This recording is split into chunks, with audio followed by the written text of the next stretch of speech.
એમને વધાવી લઈએ। આ સાથે પ્રિતેશભાઈ ચૌધરી કેળકોઈ, ઇજનેર શ્રી DGVCL બામણિયા, એમના તરફથી 1001 રૂપિયાનું દાન મળી રહ્યું છે। ખૂબ ખૂબ આભાર। આપણે આદિવાસી પંચ એમનો ખૂબ ખૂબ આભાર માને છે। પૂજા કરનારા તે આદિવાસી સમગ્ર વિશ્વ સ્તરે આદિવાસીઓની જીવનશૈલી ઉત્તમ પ્રકારની રહી છે, ત્યારે સંયુક્ત રાષ્ટ્ર સંઘ દ્વારા આદિવાસીઓની જીવનશૈલી અને સંસ્કૃતિની સુરક્ષા અર્થે વૈશ્વિક જાગૃતિની અપીલ કરવામાં આવી છે। આ આદિવાસીઓની શ્રેષ્ઠ સંસ્કૃતિનું જતન કરવા વચ્ચે રાજસ્થાનથી પધારેલા આપણા બધાને સમર્થન આપીને આપણા બધાની વચ્ચેથી વિદાય લઈ રહ્યા છે, ત્યારે આપણે એકવાર એને આદિવાસી સંસ્કૃતિમાં આવજો કહીને એકવાર તાળીના ગડગડાટથી આપણે એમને વધાવી લઈએ। ફરીથી અહીંયા અમારા વિસ્તારમાં કાર્યક્રમ થાય ત્યારે અમે તમને સહર્ષ આમંત્રણ આપીએ છીએ। આપના તરફ પણ આવા કોઈ કાર્યક્રમ થાય તો અમને પણ તમે લોકો આમંત્રણ આપજો। પરંતુ એની વિશિષ્ટતા ખૂબ છે। આપણે આસામની ચા તો રોજ સવારે પીએ છીએ, પરંતુ એમનું આ જે બિહુ નૃત્ય છે એમનો સ્થાનિક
নদী মাজৰে হৰি কোমলীয়া ঐ সাপৰ কোমলীয়া জিভা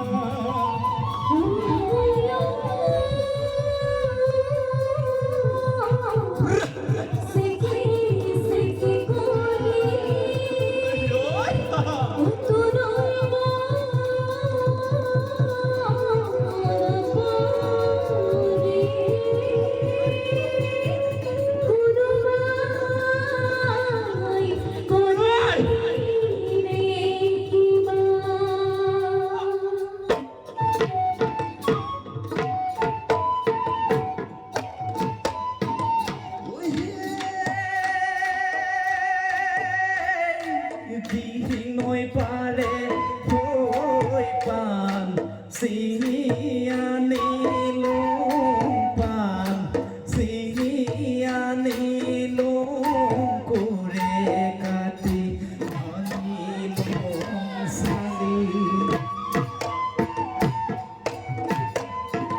ঐ হাতু ঘৰ বিচাৰিচোন এফেৰি নেপালোন এফেৰি নেপালোন সেই দেখি আহিলো কালি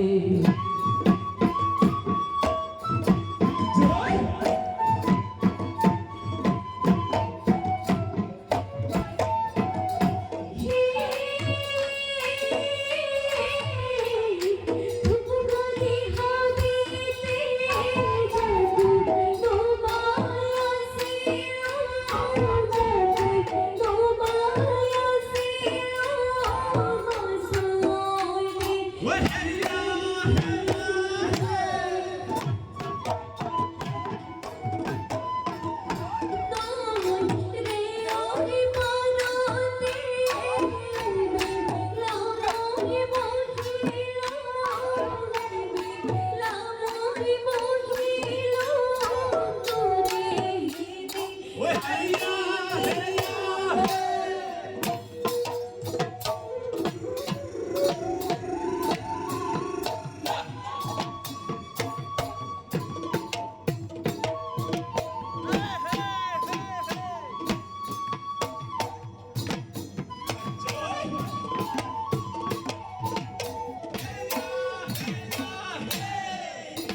মইনু ফুরুং মরমি ওই হতরুর ভয়তে ওই হতরুর ভয়তে ওই দিন মইনু ফুরুং রাজ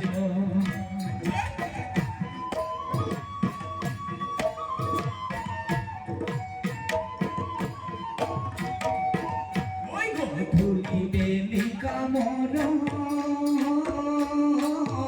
ওই জামে ঘর আগে দিও জামে ঘর আগে দিও থাকিবি নমলার মুখ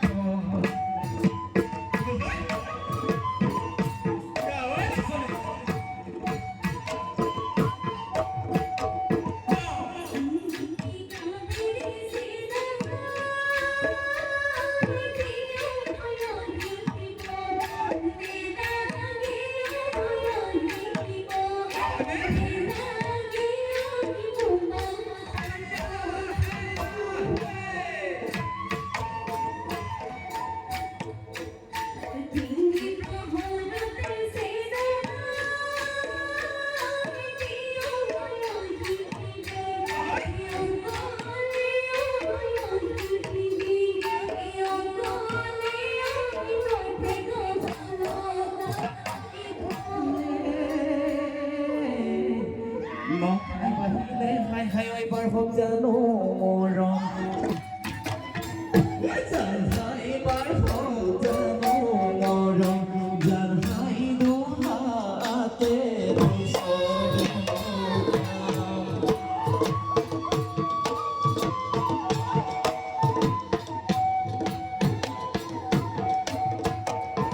ôi đây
যায় যায়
की वसराई की पावन धरती पर पूरे भारत से पधारे हुए आदिवासी जनप्रतिनिधि और कलाकारों का मैं हार्दिक अभिवादन करता हूं, धन्यवाद करता हूं।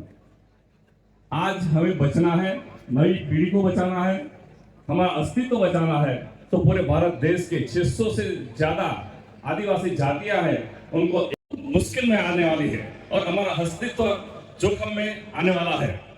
तो मैं सबसे गुजारिश करता हूं पूरे देश के आदिवासियों को कि हम एक रहें और हमें यूनिटी दिखाकर हमें नई पीढ़ी को बचाना चाहिए। खास કરીને આ વસરાઈનો જે આખો પ્રોજેક્ટ છે એ પ્રોજેક્ટ માટે જે આ ટીમે તૈયારી કરી છે અને ભોગ આપ્યો છે એ માટે હું વસરાઈ દિશા ફાઉન્ડેશન, આદિવાસી પંચ અને અહીંયાના તમામ સંગઠનો, તમામ રાજકીય નેતાઓ અને બધાનો હું ખૂબ ખૂબ આભાર માનું છું। ગુજરાત રાજ્યની વાત કરું તો આપણા બે મુખ્ય પ્રાણ પ્રશ્નો હતા। એક તો બોગસ સર્ટિફિકેટ, 3 લાખ જેટલા બોગસ લોકોએ, ખોટા લોકોએ આપણા આદિવાસીના પ્રમાણપત્રો લઈને ઓછામાં ઓછા 500 જેટલા ડોક્ટર બની ગયા, ઓછામાં ઓછા 1000 જેટલા એન્જિનિયર બન્યા અને ઓછામાં ઓછા 6 થી 7,000 જેટલા નોકરી મેળવી લીધી। મતલબ કે આપણે રહી ગયા ને એ લોકોએ એમનો લાભ લઈ લીધો અને એની સામે આંદોલન કર્યું 2019 ની અંદર અને એના સમાધાન રૂપે 3 વર્ષ પહેલા નક્કી થયું કે જે ચારા રબારી ભરવા જેવી આદિવાસી નથી, જેમને આદિવાસીના પ્રમાણપત્ર આપવામાં આવે છે એ જાતિને રદ કરવામાં આવે। 3 વર્ષના વાયા છતાં પણ એ કામ થયું નહોતું અને સતત સરકારને દબાણ કરવામાં આવ્યું અને ત્યારે અત્યારે 10 દિવસ પહેલા ગુજરાત સરકારે, ખાસ કરીને મોહનભાઈ ધોળિયા અને કુબેર ડિનોર અને એમની આખી ટીમે જે આપણી રજૂઆતને સાંભળી અને અત્યારે આ જાતિઓને આદિવાસીની જાતિમાંથી રદ કરવા માટેનો હુકમ કર્યો છે અને એ કેન્દ્ર સરકારને મોકલી આપ્યો છે। તો એ આપણી એક જીત છે। પણ હજુ આપણી એક વાત બાકી છે કે જે કાર્ય સમિતિનો અહેવાલ કે જે બોગસ લોકો છે અત્યારે જે બની બેઠા છે એમને આપણે કાઢવાનું છે, એમને રદ કરવાનું છે, એ હજુ અહેવાલ બાકી છે અને તેના માટે આપણે સૌએ મહેનત કરવી પડશે। તો આ તબક્કે ખાસ કરીને ફ્રી શિપ કાર્ડની એક વાત હતી। ફ્રી શિપ કાર્ડ એટલે ગરીબ વિદ્યાર્થીઓ, દીકરીઓ કે જે મેડિકલમાં, એન્જિનિયરિંગમાં અને નર્સિંગ જેવા ઉચ્ચ અભ્યાસની અંદર અભ્યાસ કરે દીકરીઓને ફ્રી શિપ કાર્ડ આપવામાં આવતો હતો, એ રદ કરવામાં આવ્યો હતો અને તેવા સંજોગોની અંદર આપણી દીકરીઓ અને દીકરાઓ રહી જાય એવું હતું। ત્યારે પણ આપણા ધારાસભ્ય શ્રી મોહનભાઈએ પહેલી વાર એમણે ભલામણ પત્ર લખી આપ્યું, કોઈ હિંમત નહોતું કરતું લખવા માટે। આ બહુ અઘરી વસ્તુ છે।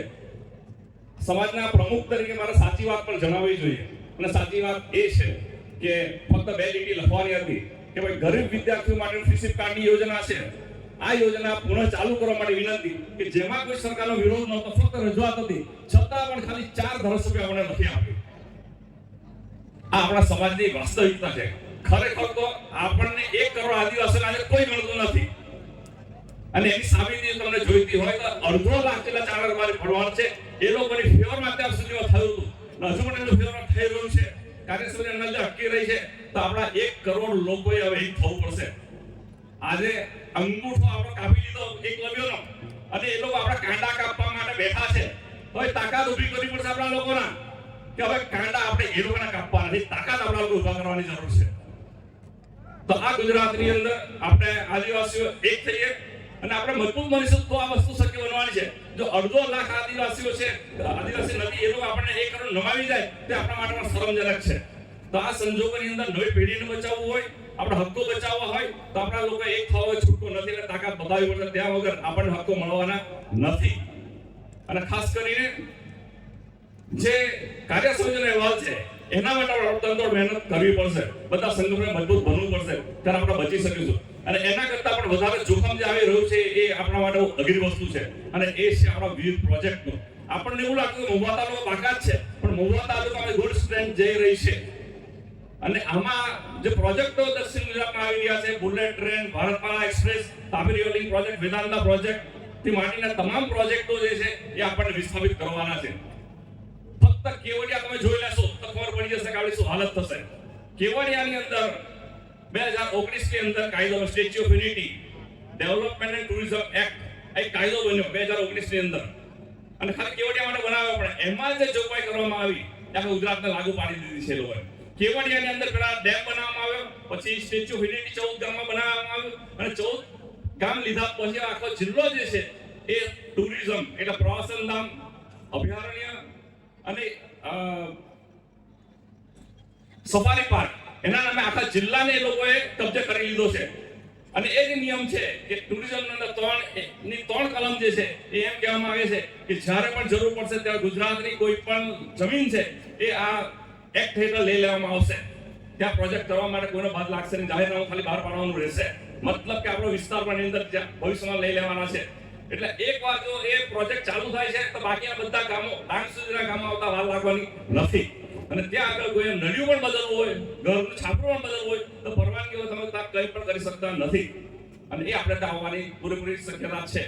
અને ખાસ કરીને એમને ઔદ્યોગિક હેતુ માટે પણ આ વસ્તુનો ઉપયોગ કરી શકાશે. એનો મતલબ એ થયો કે આપણને બંધારણની જે 244 એક જે આપી એ બંધારણની અનુસૂચિ 5 બનાવવામાં આવ્યો છે. તો આ આપણા લોકોએ ખાસ જાણવાની જરૂર છે. તો જ્યારે રાજકીય પ્રતિનિધિઓ અહીંયા ઉપસ્થિત છે તો આ વસ્તુની જાણકારી મેળવે અને સરકારને યોગ્ય જગ્યાએ રજૂઆત કરે અને આપણી નવી પેઢી છે એને બચાવવા માટે પૂરેપૂરો પ્રયત્ન કરે. અને જે આપણા બંધારણના અધિકારો છે એ જો આપણે નહીં બચાવીશું તો આપણે નવી પેઢી આપણે માફ નહીં કરે. તો આ તબક્કે જે લાગણી આપી અને જે માન સન્માન આપ્યો અને જે સમય આપ્યો તે બદલ આપ સૌનો ખૂબ ખૂબ આભાર. જય આદિવાસી, જય જોહાર. છે ભુવન રાઠોડ, એ ડાંગના ચીરાપાડા ગામના વતની છે. એ હાલમાં માઉન્ટ એવરેસ્ટનું જે હાઈએસ્ટ પીક પોઈન્ટ છે 8846 એ સર કરવા જઈ રહેલા છે. એમનો જે સપનો છે કે ભારત દેશનો સૌથી મોટો તિરંગો ત્યાં ઉપર લહેરાવે, એમની માટે એમણે ગિનિસ બુક ઓફ વર્લ્ડ રેકોર્ડમાં પણ એપ્લિકેશન કરી હતી. તે મંજૂર થઈને આવી ગઈ છે. હવે આગામી દિવસોમાં એ નેપાળ ખાતે એ ત્યાં ભારતનો ઝંડો લહેરાવવા જવાનો છે. તો સૌ મિત્રો આપણે એમને તાળીઓથી વધાવી લઈશું. એમણે 2 ઇન્ટરનેશનલ શિખરો સર કર્યા છે, 3 નેશનલ શિખરો સર કર્યા છે અને આખા ભારતમાંથી ટાટા શીલ્ડ ફાઉન્ડેશન દ્વારા 100 પ્રતિભાશાળી વ્યક્તિઓમાં એમની પસંદગી થઈ છે અને એમને સ્કોલરશિપ પણ મળી હતી. તે નિમિત્તે એમણે ભારતના તો હાઈએસ્ટ શિખરો સર કર્યા જ છે, પરંતુ આગળનું જે એમનું લક્ષ્ય છે કે દુનિયાનું ઊંચામાં ઊંચું શિખર માઉન્ટ એવરેસ્ટના ટોચ પર એ જાય અને ભારતનો દેશનો સૌથી મોટો તિરંગો લહેરાવવાનો છે. આવા રેકોર્ડ બનાવનાર ભારત દેશ દુનિયાનો પહેલો દેશ બનશે. એટલે જે સિદ્ધિ આપણને આદિવાસી યુવાન અપાવશે એટલે આપણા સર્વ આદિવાસી માટે આ ગર્વ છે. જ્યારે આ રેકોર્ડ ગિનિસ બુકમાં નોંધાશે ત્યારે આપણું સૌનું માથું ગર્વથી ઊંચું થશે. માટે આટલો મોટો સિદ્ધિ તો હાંસલ કરવાની છે, પરંતુ એની સામે પડકારો પણ ઘણા છે. નેપાળ ગવર્મેન્ટમાં ત્યાં પેકેજ આવે માઉન્ટ એવરેસ્ટ શિખર સર કરવા માટે. એમણે ત્યાં નેપાળનો જે માઉન્ટ એવરેસ્ટનું બેઝ પોઈન્ટ છે એ સર કર્યું છે. હવે એમને ત્યાં ઉપર જવા માટે પરમિશન મળે છે, પરંતુ એમને એ માટે 35 લાખ રૂપિયાની જરૂર છે. એ ત્યાં 35 લાખ રૂપિયા ભરે ત્યારે તે ત્યાં જઈ શકે છે. કારણ કે 55 થી 60 દિવસ જેટલો એમને ત્યાં ચડતા લાગશે. એમની સાથે 10 થી 15 જણની ટીમ રહેશે. એમને મેડિકલનો ખર્ચ, આખા રેસ્ક્યુની ટીમ, એ આખું પેકેજ 35 લાખ રૂપિયાનું છે. ગુજરાત ગવર્મેન્ટ એમને સહાય કરશે, પણ ક્યારે? જ્યારે ઉપર ત્યાં પહોંચી જાય અને સિદ્ધિ હાંસલ કરે ત્યારે. પરંતુ હાલમાં જવા માટે એમની પાસે ખૂબ નાણાકીય તંગી છે. સૌ સમાજજનોને વિનંતી છે જે નોકરી કરતા છે કે કોઈક ને કોઈક જગ્યાએથી એમને મદદ કરીને 35 લાખ રૂપિયાનું ફંડ ભેગું કરવા માટે એમને સહકાર આપવા સૌ સમાજજનોને નમ્ર અપીલ છે, જેથી કરીને આપણો ડાંગનો આદિવાસી યુવાન એક ભારતની વિશ્વ સિદ્ધિ બનીને આગળ આવે.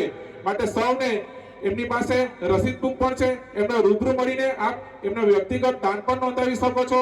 સાથે સાથે આજે મહુવા તાલુકા આદિવાસી પંચ પોતાની જવાબદારી પૂર્વકની સામાજિક ફરજ નિભાવતા છે. સાથે 11,000 રૂપિયાનું દાન ભુવન રાઠોડને આજે સુપ્રત કરે છે. તે નિમિત્તે મહુવા તાલુકા આદિવાસી પંચના તમામ સદસ્યોને ખૂબ ખૂબ આભારની લાગણી વ્યક્ત કરીને આ ભુવન રાઠોડ આગામી સમયમાં એમને મદદ કરવા સૌને જાહેર વિનંતી છે. Thank you. ऐसे ही मिलते रहेंगे. Thank you. जय हिंद. मिलते हैं अगले वाले ब्लॉग में. जय जोहार.